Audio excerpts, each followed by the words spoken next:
மாணவர்கள்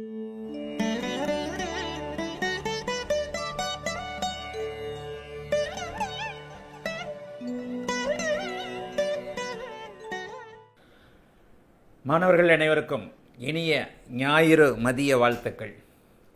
எல்லோரும் நன்றாக இருப்பீர்கள்.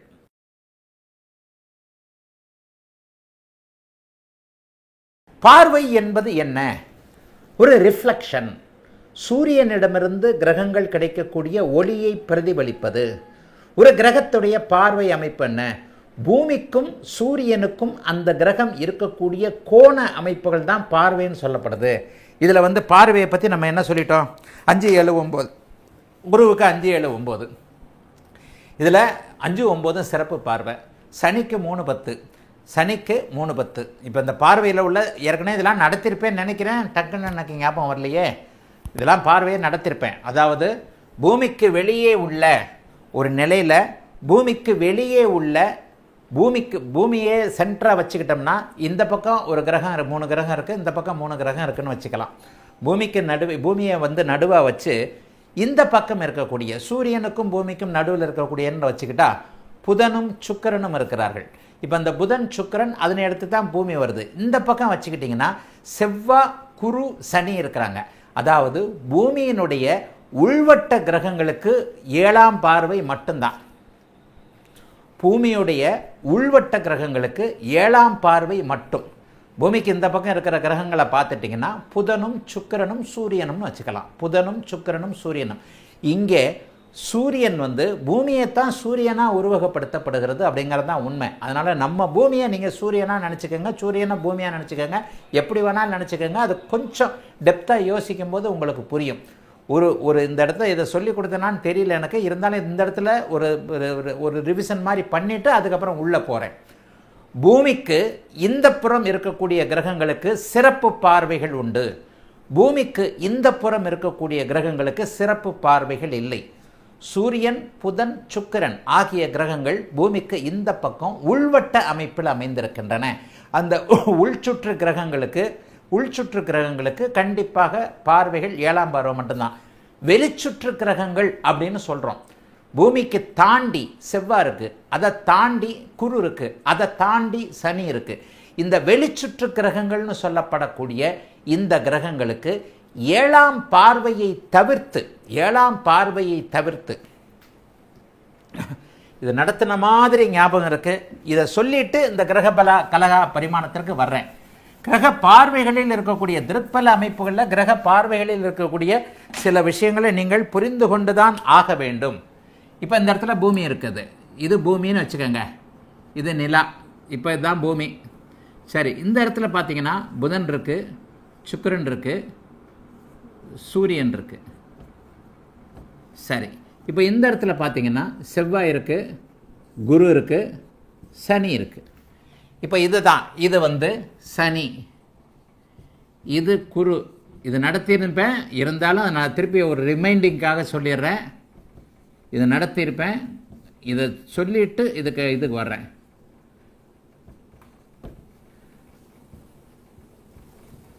இந்த பாருங்க, சப்த கிரகங்கள் அமைப்பு வந்துடுது பாருங்க. இது வெளிவட்டம். பூமிக்கு இந்த பக்கம் இருக்கக்கூடிய வெளிவட்டம். இது உள்வட்டம். இந்த உள்வட்ட கிரகங்களுக்கு 7ஆம் பார்வை. இந்த உள்வட்ட கிரகங்களுக்கு பூமிக்கு இந்த பக்கம் இருக்கக்கூடிய கிரகங்களுக்கு 7ஆம் பார்வை. இந்த பக்கம் இருக்கக்கூடிய கிரகங்களுக்கு 7ஆம் பார்வையை தவிர்த்து 4, 8, 7, 9, 3, 10. இதில் அப்படியே லேசாக கணக்கு பார்த்தீங்கன்னா ஏதாவது ஒரு கணக்கு வரும். இன்னும் பார்வை அமைப்புகள், தசாபுக்தி அமைப்புகளையும் பார்வை அமைப்புகளையும் இன்னும் கண்டுபிடிக்க முடியல.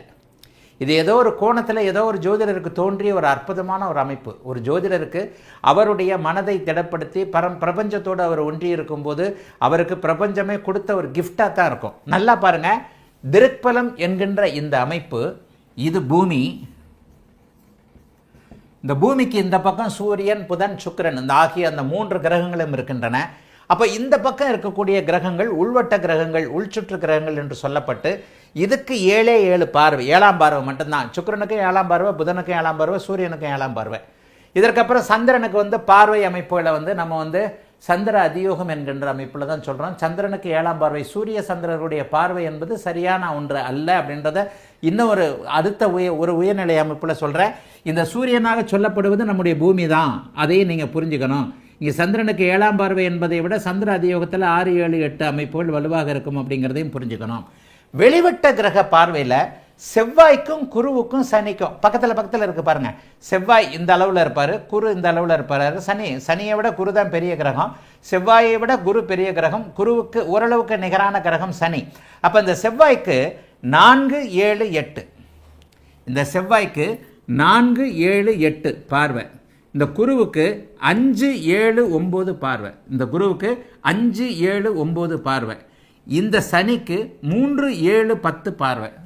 இந்த சனிக்கு 3, 10 பார்வை. இதில் பார்த்தீங்கன்னா அதாவது செவ்வாய்க்கு 4, 7, 8, குருவுக்கு 5, 7, 9, சனிக்கு 3, 7, 10. இப்போ இந்த அமைப்பில் ஏதோ ஒரு பொருத்தம் இருக்கிறது அப்படிங்கிறத நல்லா தெரிஞ்சுக்க முடியும். 8ஆம் பார்வை, 9ஆம் பார்வை, 10ஆம் பார்வை. இந்த 8, 9, 10ஆம் பார்வையை சூரியனுடைய சுற்றுப்பாதையில் செவ்வாய் 8ஆக, 9ஆக, 10ஆக இருக்கிறது அப்படிங்கிறத கணக்கு வச்சு ஒரு சில கணக்குகள்லாம் சொல்லுவாங்க. ஆனால் அதெல்லாம் இன்னும் நிரூபிக்கப்படலை. ஆயினும் இந்த பார்வைகள் கன்ஃபர்மேஷனில் இருக்குது.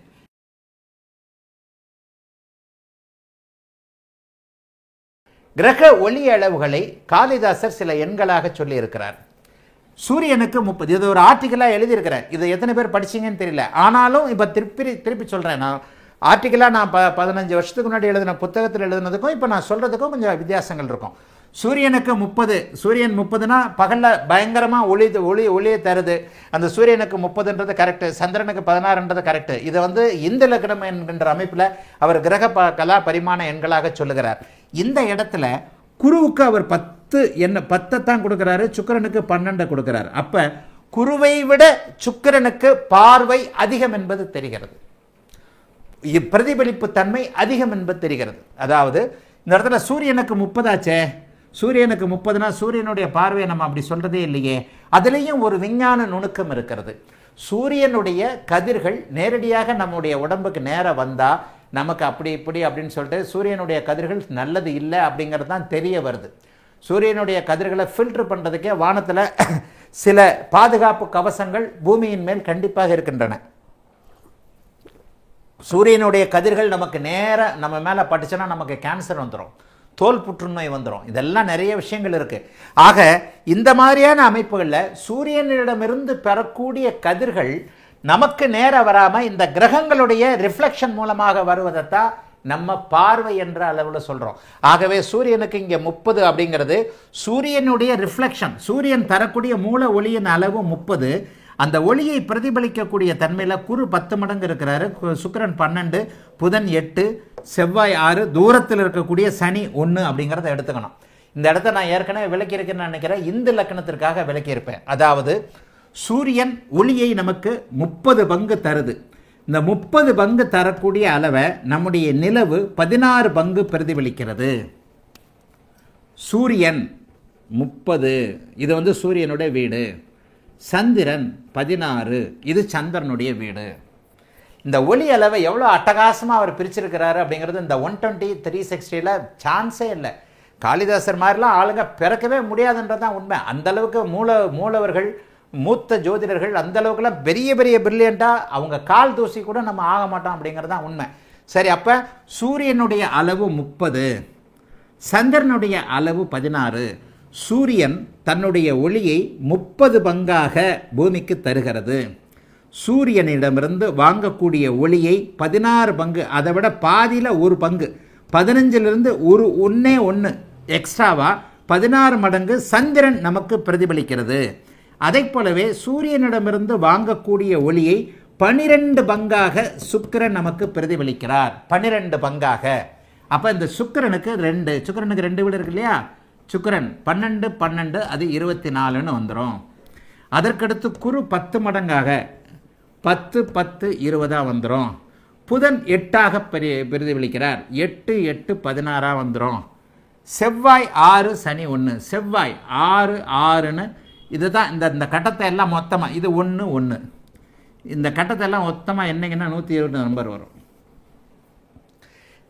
16 46 46 54 56 66 72 82 83 84 94 100 120 இது அப்படியே கூட்டினீங்கன்னா 120 வரும். இந்த 120ன்றது ஒரு பெரிய மேஜிக் நம்பர். இந்த 120 × 3 வானவெளியில் இருக்கக்கூடிய 320 டிகிரி.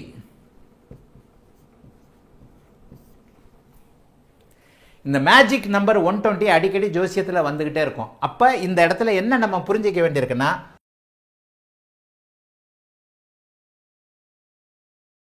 குரு இங்கே ராகுவோடு சேர்ந்திருக்கிறார். குரு இங்கே ராகுவோடு சேர்ந்துட்டாலே அவருடைய கிரகண தோஷம் வந்து விடுகிறது. ஒரு நிலையில் இங்கே குரு பலவீனத்தை அடைந்து விடுகிறார். இந்த பலவீனத்தை அடைந்து ஆட்சியாக இருக்கக்கூடிய குரு செவ்வாயை சுபத்துவப்படுத்துவதை விட ஆட்சியாக இருந்து இங்கே தனித்திருந்து எல்லா நிலைகளிலையும் ஒரு பங்கமே படாமல் இருக்கக்கூடிய இவரை விட பாதி அளவு ஒளித்திறன் கொண்டிருக்கின்ற சுக்கிரன் சனியை சுபத்துவப்படுத்துவது அதிகமாக இருக்கும். இப்போ இங்கே பார்த்தீங்கன்னா செவ்வாயவும் நீச்சமாக போட்டுட்டேன், சனியவும் நீச்சமாக போட்டுட்டேன். இப்போ ஒரே நேரத்தில் இந்த இடத்துல ராகு மட்டும் இல்லைன்னு வச்சுக்கோம். இந்த இடத்துல செவ்வாய் தான் அதிக சுபத்துவத்தை அடைவார். இந்த இடத்துல செவ்வாய் தான். ஆனால் இந்த நேரத்தில் இந்த இப்போது விஜயராகவன் சொன்ன டிகிரி அமைப்போல நம்ம கண்டிப்பாக பார்த்துடணும். அதாவது இங்கே குரு வந்து 18 டிகிரியில் இருக்கிறான்னு வச்சுக்குவோம். இந்த 18 டிகிரியிலிருந்து இந்த பக்கம் 15 டிகிரி, அந்த பக்கம் இந்த 18 டிகிரியில் இருக்கக்கூடிய குரு நேராக இங்கே 18 டிகிரியை தான் பார்ப்பார். அந்த 18ற்கு முன்பின்னாக 15 டிகிரி அவருடைய பார்வை வரும். இதை நிறைய இடங்களில் ஆர்டிக்கலாக சொல்லியிருக்கிறேன், எழுதியிருக்கிறேன்னான்னு தெரியல. இந்த பாருங்க, இந்த 18 டிகிரி மைய முனையிலிருந்து இந்த பக்கம் 15 டிகிரி, இந்த பக்கம் 15 டிகிரி அவர் வருவார். இப்போ செவ்வாய் ஒருவேளை 16 டிகிரியில் இருக்கிறார் என்றால், அன்பு மாணவர்களே இதை கொஞ்சம் நல்லா தெளிவாக புரிஞ்சுக்கங்க. இதுதான் சுபத்துவ பார்வையுடைய வீக்ஷணம், பார்வையுடைய அளவு என்பதை எப்படி நீங்கள் அறிந்து கொள்வது, தெரிந்து கொள்வது, இது ரொம்ப முக்கியமான ஒரு பாயிண்ட்டு. சோம இந்த இடத்த கொஞ்சம் ஜூம் பண்ணுங்க. குரு 18 டிகிரியில் இங்கே இருக்கிறார். கடகத்தை அவர் 18 டிகிரி மைய புள்ளியாக பார்ப்பார். அப்போ அந்த கடகத்தில் இருக்கக்கூடிய இந்த செவ்வாய் ஒருவேளை 16 டிகிரியில் இருக்கிறான்னு வச்சுக்குவோம், 18 டிகிரியில் இருக்கிறான்னு வச்சுக்குவோம், அட்டகாசமான ஒரு அமைப்பு. நீச்சம் என்பதே அங்கே போய்விடும், அங்கே சுபத்துவம் என்பது வந்துவிடும். இந்த 18 டிகிரிக்கு முன்னாக 15 டிகிரி, பின்னாக 15 டிகிரி அளவிற்கு குருவின் பார்வை இருக்கும். இப்போ இந்த இடத்துல தான் சிம்மத்தில் இருக்கக்கூடிய ஏதாவது 3 டிகிரிக்குள்ள சிம்மத்தில் 1 டிகிரியில் ஒருத்தர் இருக்கிறான்னு வச்சுக்குவோம். சிம்மத்தில் 1 டிகிரி வரைக்கும் அவருக்கு பார்வை இருக்கத்தான் செய்யும். இங்கே 18 டிகிரி இருக்கக்கூடிய அவருக்கு இந்த இடத்துல 1 டிகிரி 2 டிகிரி, அதுக்கு தான் நான் வந்து மதில் சுவர் ஏதோ ராசிகளுக்குள்ள இல்லைன்னு ஒரு தடவை எழுதினேன். அப்போ நம்ம கவனமாக தெரிந்து வைத்துக் கொள்ள வேண்டியது என்ன அப்படின்னு சொன்னால், கிரகங்களுடைய பார்வை, குருவோ மற்ற கிரகங்களோ சுப கிரகங்கள் பார்க்கும் அளவிற்கு, பாப கிரகங்களுக்கு இந்த பார்வை உண்டு. அப்போ பார்க்கும் அளவிற்கு பரிபூரண பார்வையை கொண்டிருக்கின்ற இதே ராகு இங்கே சேர்ந்துட்டாரு, அவருடைய அந்த 15 டிகிரி பார்வை அளவு சுருங்கிடும். 15 டிகிரி பார்வை அளவு சுருங்கும். அதோடு அவருடைய பார்வையுடைய பவர்ஃபுல் அமைப்பு விலகிடும். ராகுவோட சேர்ந்திருக்கிறார். ராகுவோட சேர்ந்திருக்கிறார்னா என்ன நடக்கும்னா, ஒளி அளவு சுருங்கும், விஸ்தீரணம் அப்படியே இருக்கும் என்றாலும், விஸ்தீரணம் என்று சொல்லப்படக்கூடிய டிகிரி அளவுகள் அப்படியே இருக்கும் என்றாலும் அவருடைய சுப பார்வை அளவு சுருங்கும். இது ரொம்ப முக்கியமான பாயிண்ட்டு. இந்த பாயிண்ட் எத்தனை பேருக்கு புரியுதுன்னு தெரியல. ஒருவேளை இங்கே ராகுவோடு சேர்ந்துட்டார். இந்த ராகுவோடு சேர்ந்துட்டாலும் அவருடைய நல்ல சுபத்தை ஏற்படுத்தக்கூடிய, நல்ல வகையில் செய்யக்கூடிய, பார்க்கும் பாவகத்தையும் பார்க்கும் கிரகங்களையும் நல்லவைகளை மட்டுமே செய்யக்கூடிய, கெட்ட பாவகத்தை கட்டுப்படுத்தக்கூடிய, கெட்ட கிரகத்தை கட்டுப்படுத்தக்கூடிய அந்த பார்வையின் ஒளி அளவு மங்கும். பார்வையின் ஒளி அளவு மங்கும். இதைத்தான் நான் போன வாரம் வேற மாதிரி சொன்னேன். இருக்கின்ற பாவகம், இருக்கின்ற பாவக அமைப்பு அப்படிங்கிறத, அதாவது துல்லியமாக குரு பார்ப்பதற்கும் துல்லியமின்றி பாபத்துவமாக குரு பார்ப்பதற்கும் நிறைய வித்தியாசங்கள் இருக்கின்றதை தயவு செய்து மாணவர்கள் புரிஞ்சுக்கணும். சரி, இந்த இடத்துல வந்து 18 டிகிரியில் இருக்கிறார்னா செவ்வாயை அவர் சுபத்துவப்படுத்துவார். இவரே பங்கப்பட்டிருந்தால் செவ்வாயை விட சனி சுபத்துவமாக இருப்பார். ஏன்னா இப்போ இவரே இங்கே இப்போ இவர் சொன்ன மாதிரி சுக்கிரன் வந்து 3 டிகிரியில் இருக்கிறாரு, சனியும் இங்கே 5 டிகிரியில் இருக்கிறாருன்னு வச்சுக்குவோம். அப்போ சுக்கிரனுடைய நேர் 2 டிகிரி பார்வையில் இங்கே நீச்ச சனி இருக்கிறார். இந்த சுக்கிரன் தான் அதிகமாக சுபத்துவப்படுத்துவாராக இருப்பார். இதில் இன்னொன்று நான் என்ன சொல்லிடுவேன், இருக்கின்ற ஒருவேளை இது மீன லக்னமாகவே இருந்தது, ஒருவேளை இது மீன லக்னமாகவே இருந்தது, இப்போ அப்படியே கொஞ்சம் ஒரு அமைப்பு தலைகீழாக மாறும்.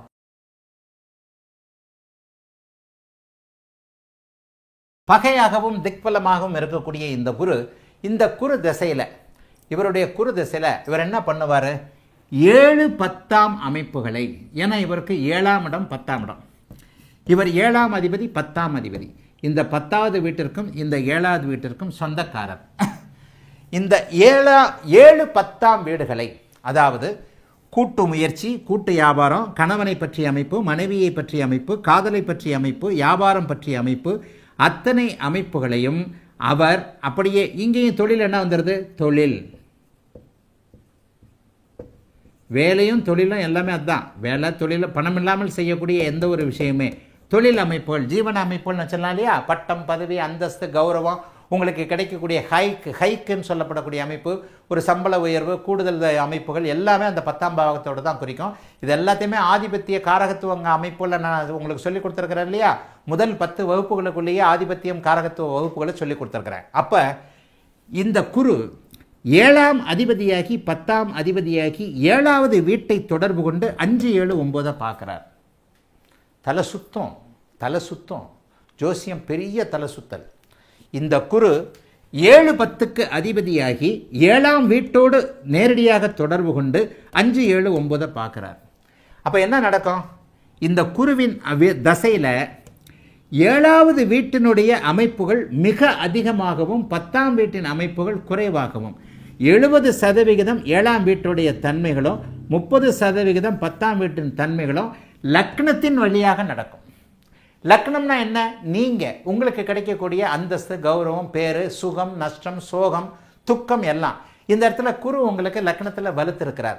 இதற்கடுத்து ஜாதகத்தில் இந்த குருவின் பார்வை என்ன செய்யும் அப்படிங்கிறதுக்கு நீங்கள் டக்குன்னு புதனுடைய பலத்தையும் கொண்டு வந்துடணும். அதைத்தான் நான் லக்னாதிபதி வலுன்னு சொல்லியிருக்கிறேன். இப்போ ஒருவேளை இந்த இடத்துல புதன் வலுத்திருக்கிறார்னே வச்சுக்குவோம். இந்த இடத்துல புதன் வலுத்திருக்கிறார்னா என்ன அர்த்தம், நட்பு வீட்டில், திரிகோண வீட்டில் சுபரோடு அவர் அமர்ந்திருக்கிறார். புதனையும் சுக்கிரனையும் இப்போ இந்த இடத்துல போட்டுட்டேன். இங்கே குருவின் பார்வையில் புதனின் இணைவில் இவர் இருக்கிறாரு. இந்த இடத்துல லக்னமும் லக்னாதிபதியும் சுபத்துவம் என்பதன் அடிப்படையில் குருதசையில் இந்த ஜாதகருக்கு 5 7 9ஆம் இடங்கள் மிக அதிகமாக வலுத்து இந்த ஜாதகர் மிகப்பெரிய யோக பலனை அனுபவிப்பார் அப்படிங்கிறது தான் உண்மை. இப்போ இந்த இடத்துல குருதசையில் என்ன பலன்கள் செய்யும், பார்வை என்ன அமைப்பு, லக்னத்தில் இருக்கக்கூடிய குரு புத்திரமும் அதிர்ஷ்டமும், அதாவது குழந்தையே அவருக்கு இல்லை, குருதசை வருது. குருதசை வந்தவுடனே என்ன நடக்கும், குழந்தைகளை கொடுப்பார். ஒருவேளை குருதசை 60 வயசில் வருது, அப்போ அவருடைய குழந்தைக்கே 30 வயசாக இருக்கலாம், அல்லது 50 வயசில் வருதுன்னு வச்சுக்குவோம். அப்போ அவருடைய குழந்தைக்கு ஒரு 20 வயசாக இருக்கலாம். அந்த குழந்தையால் அதிர்ஷ்டம், அந்த குழந்தையால் பெருமை, ஏன் பிள்ளைங்க அப்படிங்கிற ஒரு பெருமிதம்.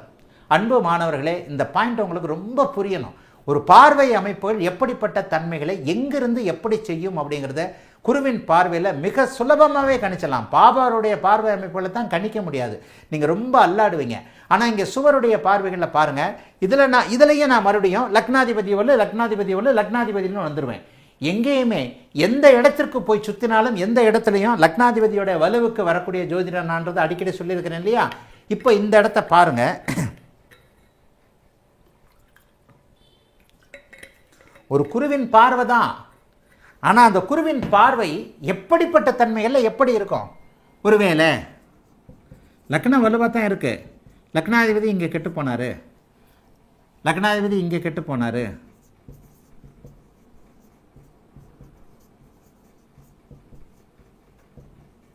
குருவின் பார்வை அப்படி ஒன்று பெருசாக செய்யாது. இப்போ இந்த குருவின் பார்வை 5 7 தான் பார்த்த 3 வீடுகளின் பாவகங்களை, தான் பார்த்த அமைப்புகளை அந்த குரு வலுப்படுத்தும். அந்த 3 பாவகங்களின் பலன்களை அந்த குரு தன்னுடைய தசையில் செய்வார். அந்த பாவகங்கள் எப்பொழுதுமே வலுப்பெற்றிருக்கும். அதாவது குரு பார்த்த பாவகங்கள் வலிமையான பாவகங்களாக அந்த ஜாதகருக்கு இருக்கும். 12 பாவகங்களில் 12 வீடுகளும் வலுப்பெற்றுறதில்லை. ஒரு 4 வீடு 2 வீடு வலுவாக இருக்கும். 4 வீடு வலுவாக இருந்து அந்த 4 வீடுகளும் 1, 5, 9, 10 இருக்கிறவன் பெரிய கோடீஸ்வரனாக இருக்கிறான். கூடவே லக்னாதிபதி வலுத்திருக்கணும். இப்போ இந்த இடத்துல பலன்களை நான் இரட்டை விதமாக சொல்லுவேன்.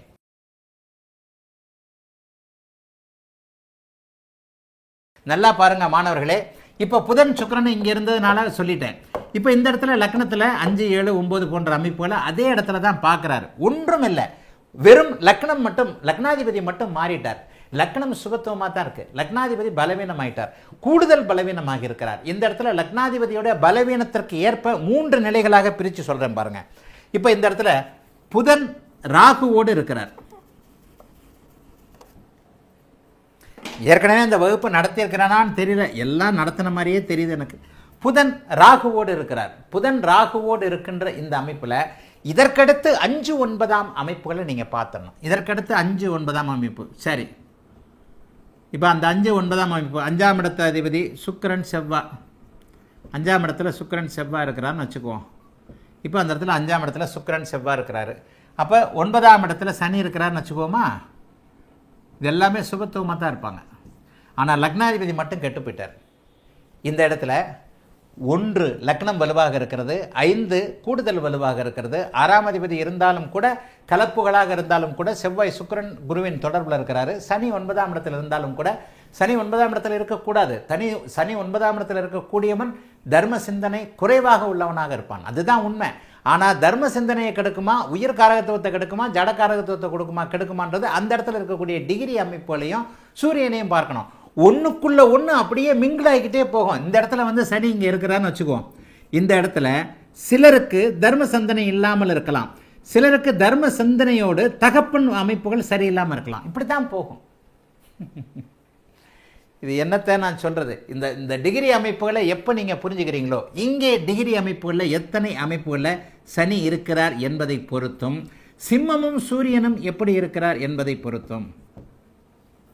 இப்போ உண்மையை சொல்லப்போனால் எனக்கு 9ஆம் இடத்துல சனி இருக்கிறார், எனக்கு தர்ம சிந்தனை அதிகம், ஆனால் எனக்கு அப்பா நல்லா இல்லை. இது என்னுடைய வாழ்க்கையாக இருக்கட்டும், என்னுடைய நண்பர்களுடைய வாழ்க்கையாக இருக்கட்டும், என்னை சுற்றியுள்ள வாழ்க்கைகளில் இந்த உயிர்காரகத்துவம் ஜடக்காரகத்துவம் என்பதை தெளிவாக புரிஞ்சுதான் உங்களுக்கு பாடம் நடத்துகிறேன். ஆக ஏதாவது ஒரு வகையில் இங்கே பாதிப்புகள் இருக்கும். இந்த இடத்துல என்ன பாதிப்புகள், எப்படி பாதிப்புகள் என்பதை எப்படி கண்டுபிடிப்பதுன்றதை அடுத்த லிங்கில் கொண்டு வந்துடணும். இப்போ எனக்கு எங்கள் அப்பா பாதிப்பு, எங்கள் அப்பா எனக்கு சரியான அமைப்புகளில் எனக்கு இல்லை, இருந்தாலும் எங்கள் அப்பா இருந்தார். ஏன்னா சூரியன் 10ஆம் இடத்துல திக்பலமாக இருந்தார். அதே எனக்கு சூரியன் 8இல் மறைந்தோ, சூரியன் ராகுவோடு இணைந்தோ, சூரியனை சனி பார்த்தோ அப்படின்னா எங்கள் அப்பா எனக்கு சின்ன வயசில் இருந்திருக்கவே மாட்டார். தகப்பன் என்கின்ற ஒருவரை அப்பாவென்று அழைக்கக்கூடிய அமைப்புகளே எனக்கு இல்லாமல் போயிருந்திருக்கும். ஆக ஒன்றுக்குள் ஒன்று மிங்கில், ஒன்றுக்குள் ஒன்று அப்படியே உள்ளுக்குள்ள அடுக்குகளாக போய்கொண்டிருப்பது அப்படிங்கிறத தெளிவாக தெரிஞ்சுக்கணும். சரி, இந்த இடத்துல அதே குரு 6ஆம் இடத்தில் இருக்கக்கூடிய புதன் ராகுவோடு இணைந்திருக்கக்கூடிய அமைப்புகளில் பலன் அமைப்புகளை எந்த அமைப்புகளை கையில் பிடிச்சிக்கிறதுக்கு கை கொஞ்சம் ஒத்த கையாக போச்சு. முதல்ல புதன் சுக்கிரன் 5ஆவது இடத்துல இருக்கும்போது 2 கையிலையும் தாராளமாக கொடுக்கக்கூடிய பணத்தையும் நகையும் அப்படியே வாங்கக்கூடிய அமைப்புகளில் இருந்தார். இப்போ புதன் வந்து 6ஆம் இடத்துல போய் மறைஞ்சிட்டாரு, ராகுவோட போய் சேர்ந்துட்டாரு. அப்போ ஒத்த கை மொண்டியாகி போச்சு, ஒரு கையில் மட்டும் காசை வாங்குறாரு. அப்படிங்கிற அமைப்பாக இங்கே குருவின் பார்வை அமைப்புகளை நீங்கள் புரிஞ்சுக்கணும். இவருடைய லக்னாதிபதி அமைப்பிற்கு ஏற்றாற் போல அந்த இடத்துலையும் இவருக்கு பலன்கள் இருந்தே தீரும், நல்ல பலன்கள் இருந்தே தீரும். 5, 7, 9 பார்த்தே தீருவார். 5, 7, 9 அமைப்புகளை செய்தே தீருவார். இவருக்கு கோடிக்கணக்கில் கொடுத்தவர் இவருக்கு ஆயிரக்கணக்கில் போன்ற அமைப்புகள், லட்சக்கணக்கு போன்ற அமைப்புகளில் வந்துருவார். இதை மட்டும் தெளிவாக புரிந்துக்கிட்டு இப்போ அடுத்த அமைப்புகளுக்கு, அடுத்த பாவக அமைப்புகளுக்கு, அல்லது இப்போ இன்னும் ஒன்று வந்து வேணால் இதோட நடத்திடுறேன். ராகுவோடு சேர்ந்த இப்போ குரு இங்கே லக்னாதிபதியோட பலவீனத்தை சொல்லிட்டேன். இப்போ இந்த இடத்துல குருவே பலவீனமான என்ன அப்படின்னு கேட்டுக்கிறாங்க, விட்டுருங்க. இப்போ அதுக்கு வந்துடுவோம்.